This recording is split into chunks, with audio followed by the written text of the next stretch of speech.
பனங்கிழங்கு சாப்பிட பிடிக்காதுன்னு சொல்கிறவங்க ரொம்ப இருக்க மாட்டாங்க. யாருக்கெல்லாம் பனங்கிழங்கு பிடிக்குமோ இந்த வீடியோவுக்கு ஒரு லைக் போட்டுருங்க. கிழங்க தோலோடு முழுசாக வேக வைக்கிறதுக்கு 2 சைடு கொஞ்சம் கட் பண்ணிவிட்டு நல்லா கழுவி எடுத்துக்கலாம். ஒரு பெரிய பாத்திரத்தில் 2 சொம்பு தண்ணி கொஞ்சம் உப்பு போட்டுட்டு கிழங்க வச்சிடலாம். கிழங்கு மூழ்கிற அளவுக்கு தண்ணி இருக்கணும்னு அவசியம் இல்லை. அந்த ஆவியிலேயே நல்லா வெந்துடும். ஒரு 20 நிமிஷத்துக்கு வேக வச்சு எடுத்தோன்னா கிழங்கு நல்லா வெந்துடும் பாருங்கள். இந்த மாதிரி கத்தி வச்சு குத்தி பார்த்தோன்னா தெரியும். அடுத்தது குக்கரில் வேக வைக்கிறதுக்கு தோல் எடுத்துகிட்டு ஒரு கிழங்கை 3 துண்டாக கட் பண்ணி எடுத்துக்கலாம்.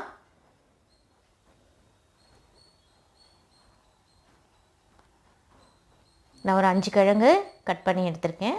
அது குக்கரில் போட்டுட்டு மூழ்கிற அளவுக்கு தண்ணி ஊற்றிட்டு கொஞ்சம் உப்பு மஞ்சப்பொடி போட்டு ஒரு 7லேருந்து 8 விசில் வேக வச்சோன்னா கிழங்கு சாஃப்டாக வெந்துடும்.